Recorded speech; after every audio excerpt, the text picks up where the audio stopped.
Tengo que decirlo, estoy harto de estos puntos de guardado de un solo minuto. Pero fuera de mi frustración, lo que está pasando en estos últimos episodios de la novela me tiene como loco. No solo por la revelación del lazo sanguíneo de una familia disfuncional, sino que ahora tenemos un Subaru desorientado por haber caído en un cielo eterno. Está tan desorientado que tras revivir fue incapaz de aplicar lo aprendido. Y no solo eso, ¿recuerdas el bucle de la cuarta temporada donde los personajes se matan entre sí? Pues ha pasado algo parecido, solo que a menor escala y producto de la manipulación de un enemigo que ya fue presentado hace unos episodios. Hoy comentaré cada detalle oculto de este último episodio de la novela, pero antes de iniciar, un agradecimiento a los nuevos miembros del canal, un agradecimiento a Juan Bustamante, a alguien que tengo el placer de conocer en persona, a Luis, a Sir, a Scott, a Chizuko, quien es un usuario recurrente de mi canal, a Jonathan, a Roix, a Mauricio, a Taco Fake, otra persona que ya me sigue desde un tiempo y finalmente a Okabe. Esto por el lado de mi comunidad en español. En el lado de mi comunidad en inglés agradezco a Canup y a Luciano. Pero un agradecimiento doble a Canup, quien me dio un extra por PayPal. Muchas gracias. Ahora sí, empecemos. Bienvenidos al análisis del capítulo 33 del arco 10 de Re:Zero. El episodio inicia con Subaru siendo afectado por su última muerte. Se confirman ciertas cosas que sospechábamos, como que Subaru estuvo días en el aire muriendo poco a poco, y es por el tiempo que estuvo en el aire que al momento de regresar de la muerte, aún siente los efectos de la desorientación. De hecho, el autor hizo algo interesante en esta parte. Como Subaru aún se sentía completamente desorientado, la narración lo refleja mostrándonos los nombres de los personajes escrito de formas extrañas. De hecho, fue tan molesto esto que tuve que pararme un rato para tratar de adivinar a quién hacía referencia el nombre que salía en pantalla. Al volver, debido a que Subaru seguía mareado, empezó a arrojar y mover su cuerpo de forma descontrolada. Me da algo de risa esta parte porque aparentemente Betty se manchó de su vómito. O bueno, no se manchó, porque recuerdo que su cuerpo no era afectado por ese tipo de cosas mundanas, pero igual, eso no quita que habrá sentido algo de asco.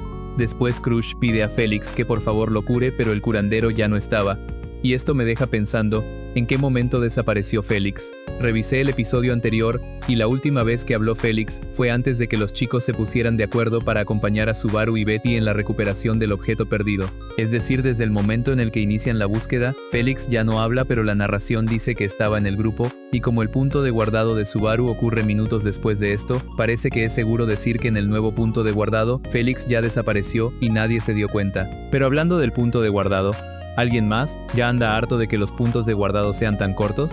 Si bien estos puntos de guardado empezaron a ser así desde el arco del Imperio, incluso eso tuvo su explicación en la novela ligera.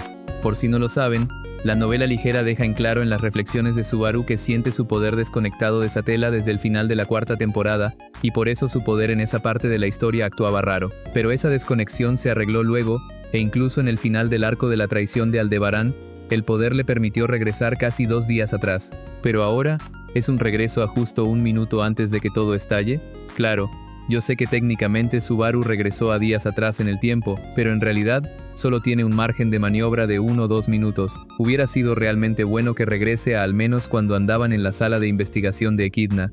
Sé que el autor puede salir con la explicación de que debido a que Subaru en este momento anda en una dimensión distinta, la bruja tiene problemas para llegar, y eso se traduce en un horrible punto de guardado, pero de todas formas, quiero mencionar todas mis quejas en este momento. Volviendo al episodio, se dice que tras regresar, todos se calientan, y como veremos más adelante, empiezan a actuar algo más impulsivos. Es como que si la parte del cerebro que se encarga de controlar sus conductas desaparece, y esto provoca que Melty solo llore, y no haga nada. Salum empiece a pelear con Crush, y termine gravemente herido. Lo más curioso es que la única que parece darse cuenta de esto es Betty, quien tiene un comentario señalando lo raro que es la situación, y esto para mí es interesante, porque recordemos que es un espíritu, y al ser un ser de esta constitución, hay ciertas magias que no pueden afectarla de igual forma que a otras razas o seres.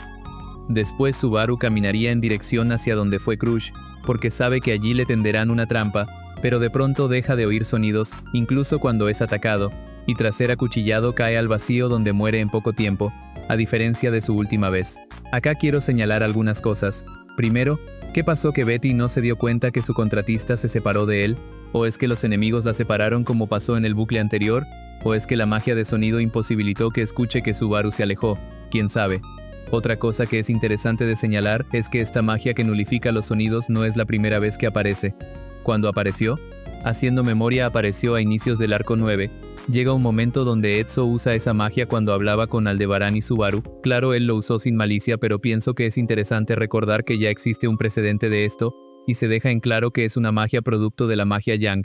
La explicación que se dio fue que no es que el sonido desapareciera, sino que simplemente se elevó el sonido a un tono tan alto que nadie podría percibirlo, algo así como los sonidos que producen los murciélagos. Y esto se comprueba cuando Subaru regresa y se dice que estaba gritando en un tono alto y asustó a sus compañeros. Por cierto, antes de seguir, Subaru parece deducir que en su primera muerte, todos sus compañeros murieron de la misma forma que él, es decir, a la intemperie y en caída libre. Pero sigamos. Al volver de la muerte se repite más de lo mismo. Los miembros vuelven a ser afectados por la ausencia de la cosa que regulaba sus emociones y empiezan a pelear entre sí. Lo bueno de ahora es que se nos confirma algo que era un secreto a voces, que Russell puso marcas de sellos malditos en los cuerpos de Salum y Melty. De hecho, esto lo revela Salum antes de pelear con Crush. Una vez más, vemos como cada integrante del grupo es afectado por el poder de las emociones. Melty solo llora descontroladamente. Salum y Crush pelean seriamente, y Subaru se irrita con facilidad a tal punto que grita a Betty. Solo al final, cuando Crush se va, y Betty cura a Salum, el protagonista logra ver que el techo se caería encima de su compañera, y Salum así que usa la mano oculta para sacarlos del peligro. Lamentablemente esto haría que se aleje de ambos. Lo más interesante es que Subaru no parece tener recoil por haber usado la mano oculta. Esto no es una explicación oficial, claro está, pero como en ese momento Subaru andaba influenciado fuertemente por las emociones, parece que eso ayudó a que el recoil no sea tanto. La verdad me gusta esa pequeña teoría.